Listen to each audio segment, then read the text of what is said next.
Um oásis colorido que enfeita os oceanos. Esta é a imagem que se tem ao mergulhar junto aos recifes de corais vivos, que além de belos, também funcionam como verdadeiros berçários no fundo do mar.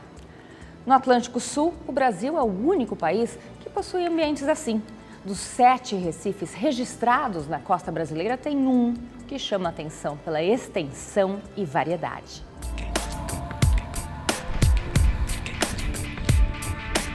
A areia da praia e o céu azul de Pernambuco servem de moldura para a atração principal, o mar, que além de belo também esconde um tesouro, que surge assim, revelado de tempos em tempos pelo sobe e desce das marés.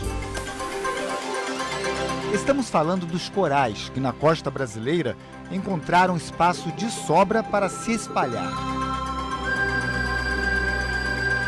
No Atlântico Sul, os únicos recifes de coral que ocorrem estão no Brasil. Então, e no litoral nordestino. No litoral nordestino, a gente tem 2 grandes regiões de recife de coral. A primeira em Abrolhos, no sul da Bahia, e a segunda essa região entre Recife e Maceió, com os recifes costeiros que são bastante diversos em termos de biodiversidade e importantíssimos para as comunidades locais. Num recife de coral, o coral funciona como uma árvore na floresta. Ele cria a tridimensionalidade do ambiente. Então você imagina um coral como se fosse uma árvore, criando ambientes diferentes para várias espécies habitarem. Por exemplo, um polvo, uma lagosta. Então a saúde do coral e a cobertura viva de coral é importantíssima para se garantir a saúde dessa floresta marinha.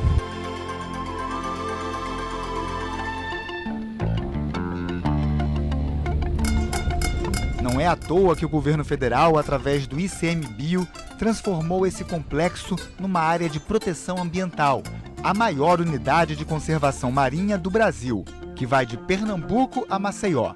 Pelo caminho, abraça 12 municípios e cobre uma área com mais de 404 mil hectares, 135 quilômetros de extensão.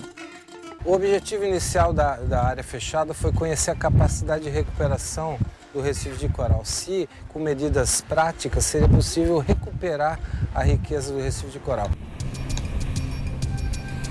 Para conhecer mais de perto esse tesouro, desembarcamos na praia de Tamandaré, no litoral de Pernambuco.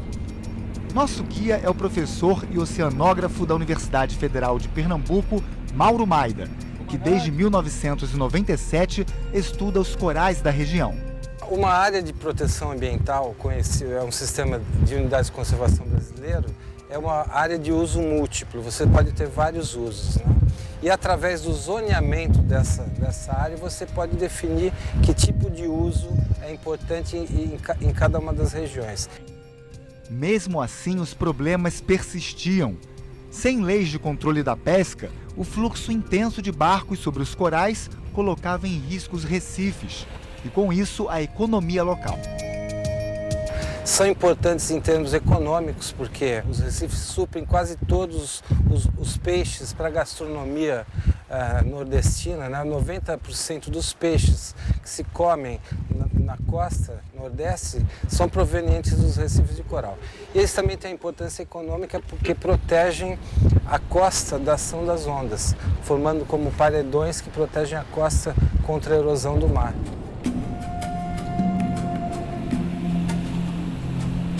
O tempo mostrou que apenas a criação da APA não seria suficiente para evitar o desgaste dos corais e a diminuição dos peixes e outros organismos nos recifes. Era preciso mais. Assim surgiram as zonas de exclusão. A primeira delas aqui no litoral de Tamandaré. Então a primeira providência para modificar o processo de degradação que ocorria na época foi a criação da base legal para controle do uso, justamente através da criação da área de proteção ambiental Costa dos Corais. Nossa equipe conseguiu autorização para entrar numa área proibida, de acesso restrito apenas aos pesquisadores e biólogos, que unem esforços para garantir o futuro deste berçário marinho. Rumo à área proibida. Daqui para frente, nada de pescadores ou turistas, só pessoas autorizadas pelo IBAMA. Para chegar mais perto, usamos botes. Afinal, estamos sobre os recifes de coral e uma embarcação grande poderia danificá-los. As boias feitas com garrafas PET recicladas determinam a localização dos recifes e também servem de aviso. Esta é uma área exclusiva do IBAMA, então nada de pesca ou circulação de barcos com turistas por aqui. Chegamos durante a maré baixa, melhor hora para ver os corais, que se mostram aos montes. No total, são 8 as espécies predominantes na região, como Fávea grávida, o Millepora alcicornis, mais conhecido por coral de fogo, e aqueles que parecem um asteroide. Aqui embaixo, a fartura de peixes e organismos marinhos é uma resposta à criação das áreas de exclusão implantadas nesta faixa de mar. O interessante é que logo depois de um ano de fechamento da área, a gente viu resultados bastante significantes. Vários peixes que tinham sumido da região apareceram em forma juvenil. Isso vem progressivamente ao longo desses 13 anos de fechamento. A gente tem visto um aumento incrível do número de peixes de polvo e lagosta. Eventualmente esses animais saem da área fechada, repovoam as áreas vizinhas e podem ser capturados do lado de fora em um tamanho bem maior, bem mais gordos, e também suprem de indivíduos para fechar o ciclo de vida dessas espécies que são bastante importantes para o ecossistema.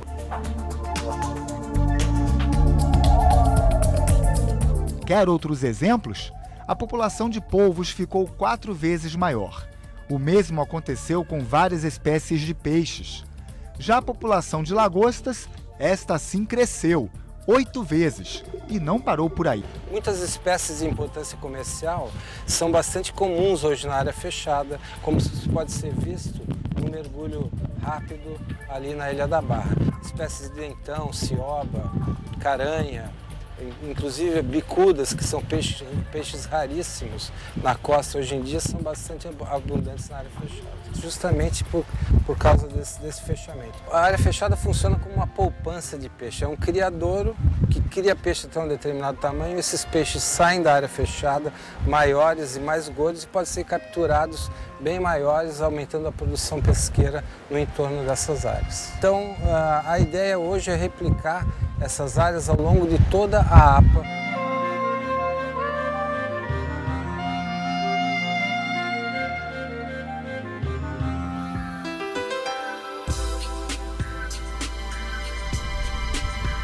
Para proteger, é preciso conhecer. Depois de mergulhar para estudar as espécies de corais no fundo do mar de Tamandaré, em Pernambuco, é hora de entender o que acontece com os que ficam mais na superfície. Na verdade, uns dados interessantes que a gente tem é justamente detectar as espécies mais resistentes à prática do pisoteio e as espécies mais vulneráveis. Com um esquadro improvisado e uma fita métrica gigante, as biólogas mapeiam a área e estudam o impacto do pisoteio sobre esta área de Recife e também o crescimento de outros organismos, como as algas, esponjas e moluscos. O mais vulnerável é o molusco vermetídeo, pelo fato dele estar com essa concha virada para a superfície. Por uma questão mecânica, ele é bastante frágil ao pisoteio e é o primeiro a desaparecer. A concha dele quebra? A concha dele quebra, exatamente. A quantidade de ouriços encontrada nos recifes diz muito sobre a preservação ambiental. Uma grande concentração desses animais é um sinal de alerta. Porque o ouriço, ele é bioerosivo, ele é herbívoro, ele raspa o substrato para poder comer algas. E nisso que ele raspa o substrato, ele acaba modificando a topografia do Recife. Além disso, ele acaba prejudicando alguns organismos bentônicos, principalmente corais, que ele vai raspando e acaba erodindo. Então, o excesso de ouriço atrapalha o meio ambiente. Exato. Nesta área liberada para a população, o resultado da contagem choca. Os ouriços se multiplicam, onde os predadores como lagostas e algumas espécies de peixes estão desaparecendo por causa da pesca. Já nas áreas preservadas, a realidade é outra. Então o que é que você observou? Nessa região aqui que está preservada, tem menos ouriço. Não é para ser o contrário? Como que você explica isso?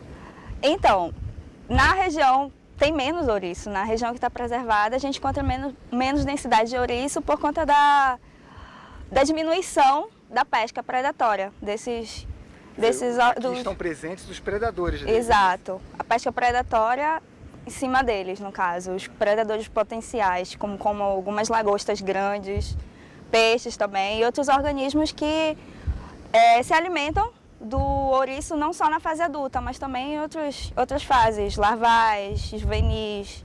Então a diminuição é bem mais... É um controle natural da população. Exato. É um equilíbrio, meio que um equilíbrio ecológico. Os dados coletados por Glaze serão comparados aos primeiros estudos realizados na APA e a outros recifes de corais brasileiros, como o de Porto de Galinhas, também em Pernambuco, onde o pisoteio de levas e levas de turistas é intenso e devastador. Então, o que a gente vai fazer é um estudo comparativo também temporal. No caso, a gente tem trabalhos de há 17 anos atrás. Então, a gente vai fazer essa comparação. Como é que estava esse mesmo Recife antes de ser fechado e agora, depois de 13 anos de fechamento. A gente vai ver a situação tanto da topografia, como é que tá os corais, e a densidade de ouriço, que também influencia. De algas também, com certeza, que ele come, né, o que ele se alimenta, então uma maior densidade. Como a gente sabe, as algas são importantes porque elas fazem fotossíntese e elas são a base da cadeia alimentar, né, da marinha. E também a questão dos corais, porque como a gente tem muito corais endêmicos, então a perda desses corais é difícil de se recuperar, porque a gente não tem um outro lugar para buscar.